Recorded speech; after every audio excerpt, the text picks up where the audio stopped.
qaramada madoobe ayaa soo dhaweysay oo taageertay shirkii xarunta teendhada afisyooni ee magaalada Muqdisho ay ku yeesheen madaxda dawladda ee muddaxleedkoodu dhamaaday iyo madaxda dawlad goboleedyada iyo gudoomiyaha gobolka Banaadir.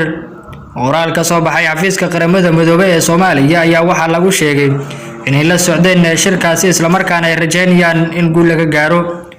Bahda qaramada madoobe ee Soomaaliya waxay booriyeen joogitaanka hogaamiyayaasha dawladda federaalka ah ee Soomaaliya iyo dhammaan kuwa xubnaha ka ah dawladda federaalka ee ka qayb galaya shirkii horudhaca ahaa ee albaabadu u xirnaayeen ee wada tashiga kaas oo Muqdisho ka dhacay 3 ilaa 4 bishan Abriil.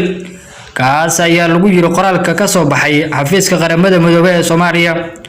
ugu dambeynna qaramada madoobe ayaa sheegtay in wada hadallada ay noqdaan kuwa sii socda ayna ku booriyeen hogaamiyayaasha Soomaalidu inay heshiis ka gaaraan wada hadallada muhiimka ah ee looga hadlayo arrimaha doorashooyinka Soomaaliya.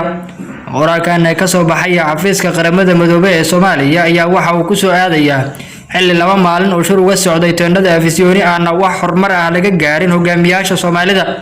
isla markaana golaha ammaanka ee qaramada madoobe ayaa hogaamiyayaasha Soomaalida ugu hanjabeen cunaqabatayn haddii ay heshiis ka gaari waayaan muranka doorashada ee Soomaaliya.